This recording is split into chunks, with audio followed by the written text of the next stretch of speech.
আসসালামু আলাইকুম। পুরো বাংলাদেশের অধিবাসী আবার পশ্চিমবঙ্গেরও যারা বাংলা ভাষাভাষী তাদের জন্য একটা সুখবর। আমি সাইফুল স্যার বলছি, সাইফুসের প্রতিষ্ঠাতা। আমাদের একটা মহা সমস্যা ইংরেজি নিয়ে স্যার। আমি স্পিকিং পারি না, রিডিং পারি না, রাইটিং পারি না, ভোকাবুলারি মনে থাকে না, ইংলিশ বই দেখলে জ্বর উঠে। যত সমস্যা ইংলিশের, এটার মূল কারণ হলো আমাদের ইংরেজির ফাউন্ডেশন দুর্বল। হ্যাঁ, একটা 20 তলা বিল্ডিং যদি ফাউন্ডেশন দুর্বল হয় তাহলে যত উপরে উঠবে তত আস্তে আস্তে দ্রুত ভেঙে যাবে। তো আমাদের ফাউন্ডেশন দুর্বল। ফাউন্ডেশন তাহলে ফাউন্ডেশন আমরা কিন্তু সবাই বলি স্যার, যখন ইংলিশ কোর্স করতে আসি স্যার আমার ইংলিশের বেসিক খারাপ। আমি ইংরেজির বেসিকটা আসলে কি এটা একটু বোঝা দরকার। আমরা মনে করি ইংরেজির বেসিক মানে parts of speech, gender, pronoun, এগুলো ইংরেজির বেসিক না।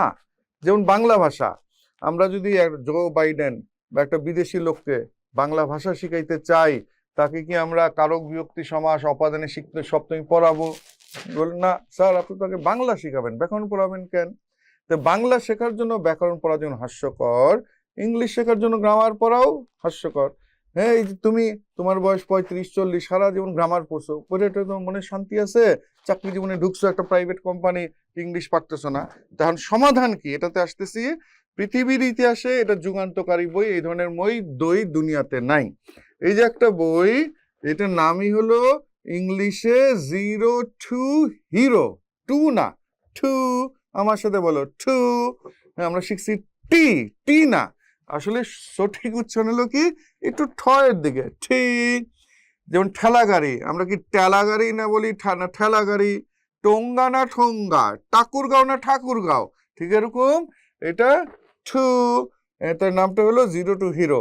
আর এখানে লেখা আছে এই বইটি হলো ইংরেজি ভাষা শেখার বই। ভাষা এটা একদম শুরুই হয়েছে একদম জিরো থেকে, ABCD একদম দেখে দেখে একা একা পড়তে হবে। এবং এটার সাথে আরেকটা বই হলো এই যে উপরে লেখা আছে বাংলা অর্থ বুঝে বুঝে পাসপোর্ট টু গ্রামার।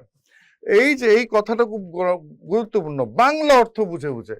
এটা কি তুমি এতদিন, তোমার বয়স 50 বা 48, যে তুমিও কি এতদিন কোনো বইয়ে, নীলক্ষেতে কোনো বইয়ের গায়ে লেখা আছে বাংলা অর্থ বুঝে বুঝে? কোথাও লেখা নাই। এই যে এই যুগান্তকারী বইটা শুরুই হয়েছে টেন্স দিয়ে। এবং কিভাবে, ধরো আমি একজন কিছু ইংলিশ পারে না, আমি শুরু করব কি দিয়ে?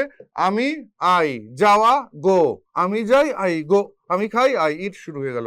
এইভাবেই বাংলা উচ্চারণ অর্থ দিয়ে লেখা, যাতে একজন শিখনেওয়ালা যে বাংলা পড়তে পারে সেই একা একা বই পড়ে জিরো থেকে হিরো। তো এই দুইটা বই হলো ইংরেজি ভাষার ফাউন্ডেশন। ধরলাম তোমার বয়স 42, হ্যাঁ, তুমি একটা IELTS দিবা বা কোনো কারণে স্পিকিং, রিডিং, রাইটিং দক্ষতা। আবার তোমার ছেলে পড়ে 7-এ, ব্যাচে, মাসে মাসে প্রাইভেটে 2000 টাকা, ওই 2000 টাকা পানিতে যায়। তোমরা বাপ বেটা দুইজনই এই দুইটা বই ফাউন্ডেশন। আমি গ্যারান্টি দিচ্ছি তুমি ইংলিশ নিয়ে একটা শান্তি পাবা, তৃপ্তি পাবা। ইংলিশ নিয়ে মনে একটা কনফিডেন্স আসবে। এতদিন যেভাবে আগাইছো স্কুল কলেজ জীবনে, ওইগুলোতে তুমি ইংলিশে দুর্বল। তো এই বইটা কিভাবে পেতে হবে, দাম কত, সবই এখানে লেখা আছে, এখানে বর্ণনার মধ্যে। তুমি শীঘ্রই এটা সংগ্রহ করে নাও। কিভাবে পড়তে হবে একটু বলে দেই, জাস্ট গল্পের বই পড়ার মতো দেখে দেখে। ধরো এখানে বাংলা উচ্চারণ অর্থ লেখা আছে, আমি পড়তেছি যে এখানে যে আনাস 1 ঘন্টা ধরে পড়ছিল। Anas had been reading for an hour. Anas had been running for 30 minutes. Anas had been playing for 2 hours.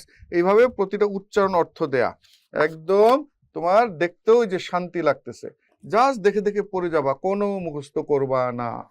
তো তোমার মঙ্গল কামনা করে বিদায় নিচ্ছি। আল্লাহ হাফেজ।